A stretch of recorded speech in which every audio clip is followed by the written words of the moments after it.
All right. Well, thanks to everybody for sticking around, and we're turning to our next part of the program here. So let's get into it. It's been a great morning so far, lots of great information, and I'll just make a personal comment. The technical and legal and foundational stuff, which is so important, this session really interests me because it's a discussion with the teams that are out there raising the capital, doing the marketing, sharing the story. And so we're going to have a deep discussion here today. We're going to try to have a little fun as well and keep it lively. And we had a prep call yesterday, and I have a feeling that this group can make things lively. So let's have some fun with it. Before we jump into it, I like to quickly do intros. So maybe, guys, we could start with John, then Andrew Korn, and then Andy Angelos. Do a quick intro. What's your firm up to, and share something you'd like to share before we go to question one. How you doing, everybody? John Hayes again. Sorry for bothering you twice in a row. 15 years in the industry, marketing to investors, and I'd like to say that I'm really excited about the RegA space, and really excited and for this in particular because it's I like to consider us storytellers, and we tell the story of the company and put it out in front of investors and get them to invest. Thanks, John. Andrew Korn. Hello, everyone. Very happy to be here, and thank you, Scott, and looking forward to this. I'm Andrew Korn. I'm the founder of E5A Integrated Marketing. We are a systematic, data-driven investor acquisition firm. We kind of changed the industry from calling it marketing to investor acquisition. I do want to clarify, though, that we do not raise capital. Only a broker-dealer does. And what we do is we figure out the audience. We tell the story. We make sure the story is told to that right audience. And then there's an invest button there supplied by Core Connex or someone like them. And then a broker-dealer takes it from there along with the technology. And, I like to make sure to make those distinctions, not only for compliance reasons, but also for expectations. And we're going to really get into this about who is the right audience and why, no matter how good your story is. So I've been doing this for a long time. I've been chief marketing officer of 2 public companies. I've run agencies and took 10 years off as an equity portfolio manager, where I learned a lot about the data that we use to support RegA Plus deals. And last, my firm focuses on very large ones. Our current smallest one is 49 million. Great. Thank you, Andrew. Andy, over to you. Thanks, Scott. Andy Angelos, president at Forward Progress. We're a marketing firm, and we help our clients raise capital and also drive revenue. So that's one of the cool things about this space, that sometimes it can be one and the same because we're going out to a large retail audience. Sometimes those people can be both investors and customers. We take an education-first approach, which means that that story that we're talking about is not just something that's compelling, it's also something that's informative, and it's going to lead a prospect from seeing an Instagram ad or something like that all the way to being comfortable and having enough trust to make an investment with an issuer. So I'm excited to answer some questions and talk to this audience. All right, great. So let's get after it. I'm going to start with you, Andy Angelos. I know you're working with a couple. You're currently working with a couple Medtech companies, and the line item on the agenda was sell the story, not the stock. So I'd like to say, and that means something differently to different people, and there's some themes that can come out of this discussion. So let's start at a high level, and we'll get into the mechanics a little bit later. So Andy, what does sell the story, not the stock mean to you? What are the salient points from that idea? Cool. Yeah. So there's different types of deals that happen in this space. Some of our clients, they offer bonds where the story there is you're earning a percentage, you're earning a yield. But when it's an equity offering, there's got to be a much more significant story. So That means that we have to do our best to work with our clients to pull out the salient points, the unique points, the interesting points, and package them in a way that is appealing. It's something, again, I mentioned this just 30 seconds ago, but we're really fighting for people's attention in an Instagram feed, a Facebook feed, any different channel online.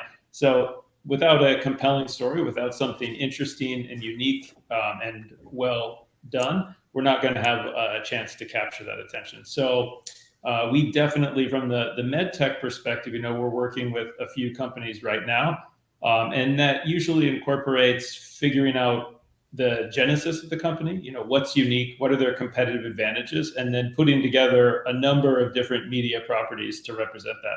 That could be videos, that could be small image posts, that could be white papers, that could be webinars, but we're going to put that in as many ways as possible. So there is a comprehensive story that if a prospective investor wants to go deep or they want to go shallow, they can do so with different types of media that we've created for the marketing campaign. Thank you. That's great. John, you had some interesting observations yesterday about kind of the storytelling. Please weigh in for us. Absolutely. So what my firm does is first we build a landing page and then we build this funnel. And our whole premise is to tell a story and get investors interested in the company, interested enough for them to sign up and want to get more information. That's the key. And it can be, compelling information. I have a cannabis company right now that the CEO's mother diagnosed with breast cancer, and medicinal marijuana, helped her through some of her times, and that got him involved in medicinal marijuana. And I was the CEO of the company, wanting to help other people in that way. That's a great story, and people want to hear good stories like that. They want to hear things like that. So on the right, there's a question from John Adamson. Sorry, I'm on the fly here, but it just kind of investors are fatigued. They're hearing this company's great, this company's great, this company's great. Which company should they invest in?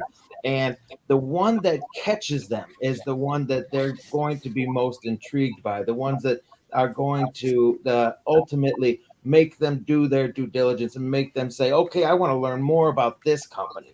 So I'm a big believer in the whole storytelling and letting a person know everything about the company, good, bad, and different. Okay, that's great. Thank you. And Andrew Korn, I promised you you'd go last on this question. Sell the story, not the stock. Tell us what that means to you. Weigh in on this one. Yeah, so I'm not going to be as controversial on this one as I might be on some of the others. So storytelling is, the core of what marketing and communications are. And, there's the old expression, it is credited to Einstein, but I don't believe that he said it. But if you can't tell a story simply, then you don't understand it. And no one's going to invest in something they can't understand. So there needs to be a layering effect, getting people's attention, keeping their interest, drawing them in, and telling the story until we hit what my firm refers to as that aha moment where I just get what's going on. And from that moment on, I'm going to say, yes, I need to be in on this. Tell me the financial part of it as well, so I know it's a good investment, not just a great story or something that is exciting. I am personally invested when we talk about investor fatigue. I've got about 30 angel investments, and then I've got about another 70 RegA plus or Reg CF investments. So people who love to invest in private markets don't necessarily get fatigued. It's more having the right message in front of the right audience at the right time and in the right context. So all those things work together to make it so the story is told, understood, compelling enough to click that invest button and finish the process. All right, so that's great, and I'm gonna toss this one out there for the group if anybody wants to jump in. So we're talking to this is a Medtech audience that we're talking to today. And there's this idea, we touched on it earlier, that the solutions, Medtech and health tech innovators are going after, they're helping people. We have an issuer who's working on a technology related to heart disease, cardiovascular disease. And so there's a lot of people around all of us that have gone through heart disease. And so they can potentially relate to what's going on and rally around the solution. So we're talking to the MedTech audience. MedTech is an impact investment. Does that weigh into the storytelling? Is that overblown? Is it important? Would somebody like to comment on that? I'm glad to jump in on that. So impact is super important to those it's super important to, which I kind of said yesterday when we did our prep. There are a certain level of investor where investing with their values and investing with their wallet go hand in hand. And that's super important to know who that is and who that isn't, so that you can target them properly. So a lot of the world, I would say half of the country has no interest in that at all, and half the country does have an interest in it. But having an interest in something and clicking an invest button and filling out the entire form and ACHing your money in is a whole nother story. So I would say it's part of the story, but is not the compelling part of the story. But it is a way of getting interest, and that's super important. I believe John talked about, an offering page and then everything he does to get people through. It's definitely a facet of that, but I don't think it's the most important one. Okay. Yeah, you know what? I'm going to jump in because I agree wholeheartedly with Andrew on this. It's the story gets them interested. The story gets them to give us their email address. But it's still an investor. And what the psychology of an investor is this going to make me more money? And helping the world is great, but is this going to make me more money? and as harsh as that is, as it sounds, we get them interested with the story and then convince them that this is a good investment for them, to where they do wire funds, ACH funds, or Core Connects, Amex now. That's big news. Came out this morning. Yeah, just to underscore that, we do a lot of ESG marketing in the ETF space, which is not the same, of course, as a private investment, but we've done healthcare ETFs as well. So I have a lot of data on that and who owns it and who has sold it as well, which I think is really important. But it all comes down to also, can I make money?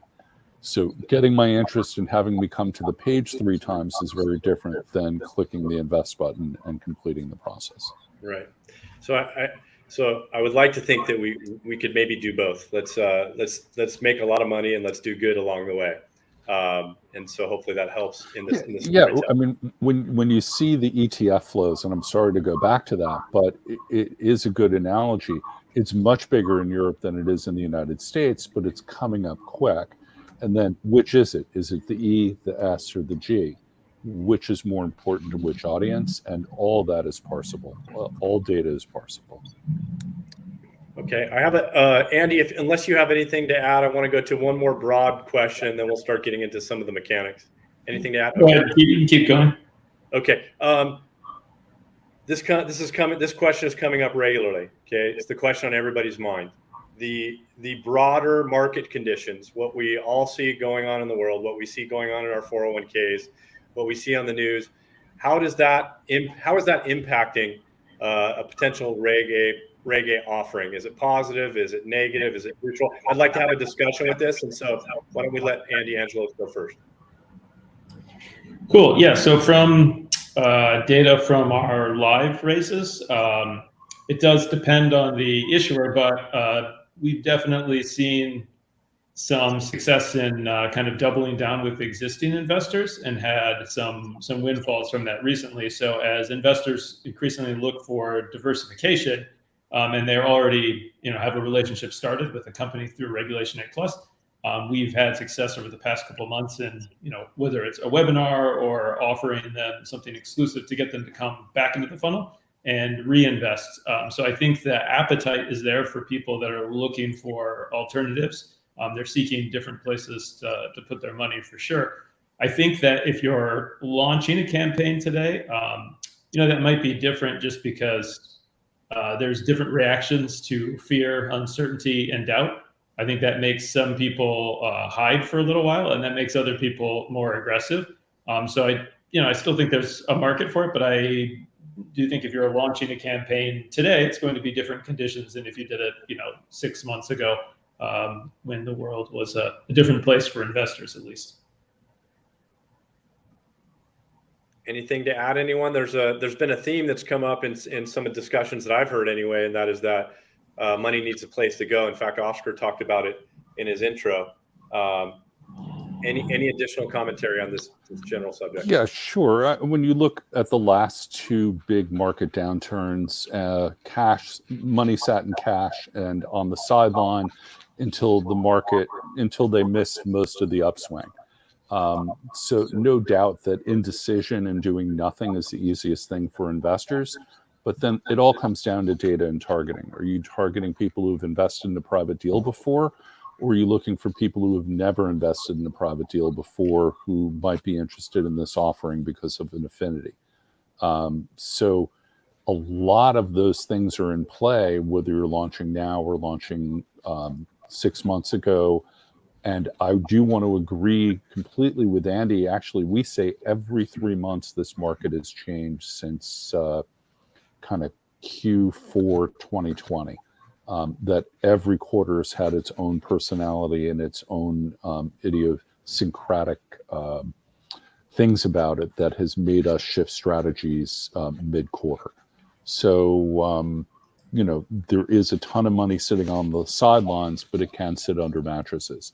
So that's, again, the right message, right place, right audience, best data. Yeah, I think that's a good point, is that when there's a market shift or some external force, if you keep your marketing strategy the same and expect the results to be the same, it's usually an opportunity for something to go wrong. So I think that's our job as marketers, to recognize what's happening in the external world and try to take advantage of it and be nimble enough that we only have a year, we only have a finite amount of time, and we're going to have to change lanes, change course a number of times during that period. And that could be market conditions. It could be some news event that happens that makes the deal more relevant. There's all types of opportunities that can shift the strategy and make it so we're playing a different game at different points of the campaign. Interesting. John, anything to add? I'm just gonna piggyback off what my fellow panelists have said, and that's investors are still going to invest. Right now, they're not investing in their usual portfolio, so diversification is key. We are seeing a great deal of people signing up for these to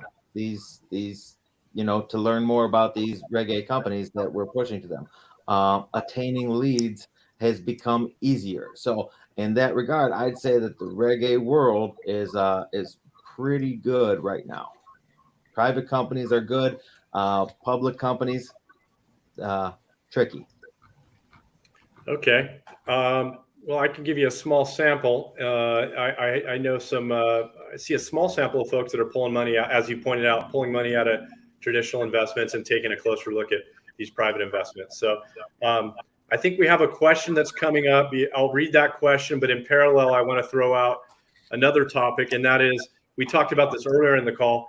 What are the three of you looking for in an issuer? What are the ingredients for success that you see, and maybe what are some of the things that would cause you to take a pass?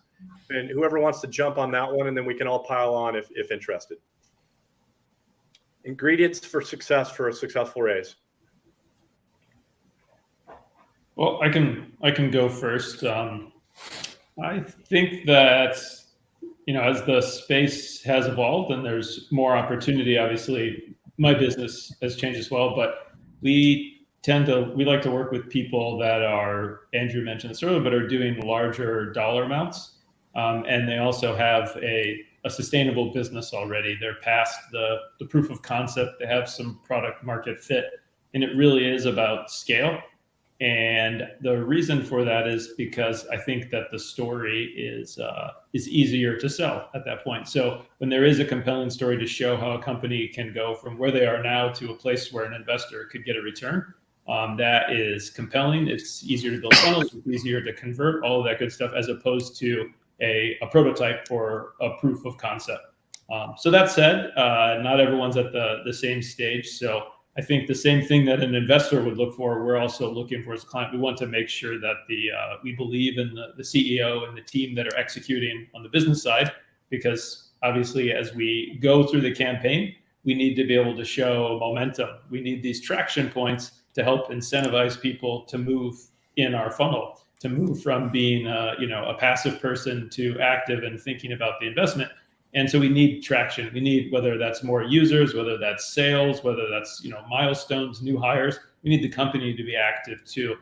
So we really go deep into understanding what their growth plans are outside of the capital raise. So it's not all dependent on that. They have to be moving on their own as well. So do that. That's part of our due diligence process. I'll let Andrew and John chime in. John, you want to go first? Go ahead. Absolutely. So I actually wrote down a few notes over here. You wanted 3. I wrote down 3. And story that fits with the times is great. That helps. And a lot of the Medtech companies, they fit. The example you gave with the cardiology and stuff, that all works because everybody knows someone with some sort of a heart issue or something like that. So if it fits the times, that's great. A compelling story is great. Realistic expectations. That's kind of enormous. Nobody wants to think their baby's ugly. And everybody, I just built this company and it's the greatest thing since sliced bread, and we're gonna do such big great things. This RegA should sell itself and we should be able to raise $75 million in a month and blah blah blah. Slow it down. You're up here, we need you here. And realistic expectations and a budget. I've had companies come to me and say, okay, we've got $10,000, what can you do for us? And I say, not much. For $10,000, I'm going to get you, call it 500 leads.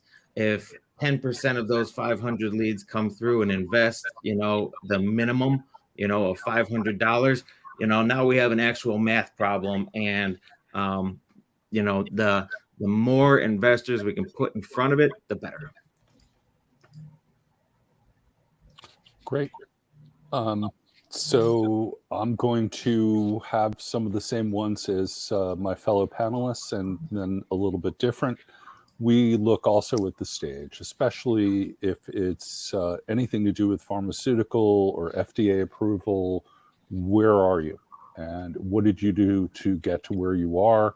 And what is the probability of your getting all the way there? So one of the very first things for us, I've been a portfolio manager. I've mentioned I have a lot of these types of investments. Do you have a very good probability of returning capital and a profit to the investors? So why does that matter to a marketer? Call it the stage of my life or stage of my career, but that is the first criteria that we look for. The second is the team. Has the team worked together before? Do they have a full team? If not, do they know where they're going to get the rest of it? Do they have a CFO? It's not just about the science. And also, do they have investor relations or someone who will speak our language a little bit so we can work with them as well? Next is capital. A RegA Plus is one of the most difficult things anyone can do to raise money. Doesn't mean it's insurmountable. We're doing lots of them right now and they're working, but it is not a simple thing, and it takes some perseverance, and it definitely takes capital. So this is not money of last resort. We need to know that they are for real. And the next is, why are they doing it? Could they get institutional money? Why are they not getting institutional money? And then I saved the most important one for last, which is, who will really care about this enough and get it and understand it so that we can do the math. The math is you're raising 75 million or whatever the number is. What do we believe the median investment will be? That then equals, you divide those two, how many investors will it be? Is there a large enough audience out there that if a tiny percentage of them invest, that we can fill the entire offering? Because if we agree to 75, we don't want to raise 68. That is not considered success at my shop. And anyway, so all these things have to come together. We're well known for saying no, but we love to say yes. And when we say yes, we're all in, which I know my co-panelists are all in as well. So, all right. That's great. Thank you. I think we have a question from the audience. If our host could screenshot that. Okay. Marketing teams to critical set. Anybody want to jump on this one? I'm happy to. You know, the old expression PPP, proper planning prevents poor performance. You need to know, and it goes right back to that most important thing that I said, is how large a potential audience. And then something I said earlier, have they ever invested in a private deal before? This is going to be the very first one they've done. And then I'm going to add in, many of the deals that we've worked on have had an institutional component, sometimes by chance, sometimes by targeting. Using Scott's heart deal as an example, we have found that even institutional investors do have a heart, and they may know someone who's had a unwell heart. So we may end up targeting a group of institutions as well, knowing that the institution may not invest, but maybe they will as an individual. And then last, there are a lot of mission-driven institutional investors out there, endowments and foundations, as if, for instance, parts of family offices where they will be very interested in something that has affected their lives or changed the course of their lives. So it comes down to, you have this massive audience because you want to predict fatigue. You don't want to run into fatigue. Sorry for such a long answer. No, I'll make a. I think that's a great response. If either of the guys want to weigh in, but one of the beauties of the Jobs Act is that we open up the investment pool from a limited number of accredited investors to many more investors. And I know one of you guys has to have the number. What's the ballpark number of accredited investors versus unaccredited investors in the U.S.? I'm going to put one of you guys on the spot. Accredited is 11 to 12 million. 11 to 12 million. And so I have a feeling the pool of unaccredited is massive compared to that. Yes? Put a 0 on it. Or okay. Put 2 zeros on it even. I would think so. Okay. Was somebody going to say something there? I interrupted. No? Okay. Let's keep moving along. Platforms. There are platforms out there, and we're seeing. I'm seeing an increasing number of self-hosted campaigns, and in fact, some of my data suggests that there's been a shift from platforms to self-hosted. I'd love some opinions. What are the benefits of listing on a platform versus self-hosted? Who wants to go first? I can start. So there's a few things. I think the size of the raise has something to do with the consideration. If you are going for a smaller amount, and especially if you're doing a CF and you don't want to spend money, the platform does provide some of the infrastructure that you would need just out of the gate, which is great. Makes it faster to get set up, faster to start taking investments, all that good stuff. The opposite of that would be that you do lose visibility into some of the data. So to run an effective marketing campaign, we've talked about data, understanding the investor, being able to reverse engineer your audience. So when you're missing key parts of that, whether that's contact information or different steps of the process that an investor might have left in, you are a little bit hindered as a marketer. So if you're going for a larger amount, and you own all of your data, the chances of success, I think, can increase. And that would be the, rolling your own path. There is this kind of, I think it's mostly a myth, except for a handful of companies, that the network effects of the platform are worth going to the platform. In my experience, that usually happens to things that would have had network effects anyway. So if you're a company like Boxable, for example, the Elon Musk tweet pushes you over the edge to where you gain that tremendous momentum. Is the start engine or wherever you're hosting, that's probably not going to give you that same push. So it's typically external events that will give you those windfalls or those things that really create breakthrough campaigns, as opposed to just being on a platform. That's been my experience. It's not to say that it doesn't work, but I think it is a consideration on how much money and how much money you're trying to raise, and then how much control ultimately you want to have over your campaign. John, Andrew, you want to add anything to that? You're on mute, John. I always say the best stuff on mute. So profound. You guys miss so much. But I've worked with so many different platforms, and I've seen the good, the bad, and the ugly. And being able to manage your data and being able to, push this funnel past just driving traffic to a page is essential, because you're attaining tangible results with the data, and you're able to continue a proper marketing campaign. In 2012, when the Jobs Act first passed, I was working for Zacks Investment Research, and some of you people have probably heard of Zacks, and Len Zacks and his infinite wisdom came up with Zacks Direct, and it was before the Jobs Act was even passed. But all he wanted to do was get a phone number, give it to a broker, and that was it. There was no marketing plan. So moving forward now, knowing what I know from the past, seeing what other people have done before me, putting an actual funnel behind it and driving traffic consistently back to the platform is, it's game changer. All right. So I just want to add a couple of quick things on platform. The big four platforms don't allow marketing companies to do separate ad tags. They don't provide us data on a real-time basis, and it makes it near impossible for us to really do our job if you're working with one of the big four.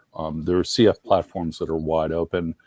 My firm doesn't do CF, but there are CF platforms we're aware of that are wide open. And then last is kind of their business model. Their business model is they get you to sign up, they get a fee, you bring the first 50 to 100 investors. The only way they can invest is by registering, times that by a couple of thousand offerings, and bam, that is that huge number of investors and free registrants that they're able to advertise, continuing their model. And I think that's all well and good. I just think historically what we've seen data-wise is that they're not converting them into other deals at very large percentages. And also they don't have the experience doing larger raises. They've been mostly in the CF world. So, and unfortunately not every raise can get Elon Musk's tweet, which I did notice that for Boxable too. So, that is something that can put things over the edge. But anyway, that's kind of where my view is on platforms. Okay. All right. Let's shift gears a little bit. I want to talk about investor incentives. I've seen all kinds of investor incentives. I've seen, get an autograph with the CEOs. I've seen discounted opportunities. And I'd like to get the opinion of the group here on what you think about investor incentives. The easy answer is if it worked, then it was a great idea. But just generally speaking, what are your opinions? Do companies need to be open to it? What's your experience? And I'd like to let's start with John Hayes on this one. I think, it's up to the company to really want to push it. I had a company that we were doing a raise for that offered an NFT for, if you did more than $10,000 invested, and it worked. It worked like a charm. So I mean, it's know your audience and know what's going to incentivize them to want to be involved. And I've seen it kind of more toward the close of the raise, when it's that final push, is when something like that really works. Okay, and I just got a note that we got to wrap it up, so we're gonna do rapid fire. Andy, Angelos, and then Andrew Korn. Please reply, and then I'm gonna give you one final question, and we'll be booted out of here. Sure. I'm the same. I don't typically. I think it's too much information to process. Feels too much like Kickstarter. But in that end of a campaign or trying to reach a milestone, or if you're upping the share price, if you're doing a pause to up the share price, then you do some kind of special or bonus shares before then. I think that in those limited situations, the incentive can work best with existing investors or people who already know about the offering, not to a cold audience. I haven't seen any evidence that because people are getting an NFT or they're getting an autograph or a tchotchke, that it makes them more likely to pick one deal over the next. So just quickly, our view is incentives can be good as long as they're clever, and as long as they're real and have benefits and they don't alienate existing investors. All that said, the purpose of it is to create a sense of urgency. If you're doing something over a 12-month period, a lot of issuers think you raise the same amount every month. The bulk of the money is usually raised towards the end, unless you can create that sense of urgency using different incentives during the course of the raise. So coming up with them and communicating them well is very important, so that you're not raising too much at the end. All right, thank you, gents. Well, we're up on time. I think we could continue for easily another couple hours. I want to encourage everybody on this call to reach out to John, Andrew, and Andy if they have more questions. Very exciting time for the medtech industry. Thanks everybody for being a part of it, and appreciate the wisdom shared here. And I hope that we can support as many companies as possible. And with that, I'm going to turn it back over to our host. Thank you.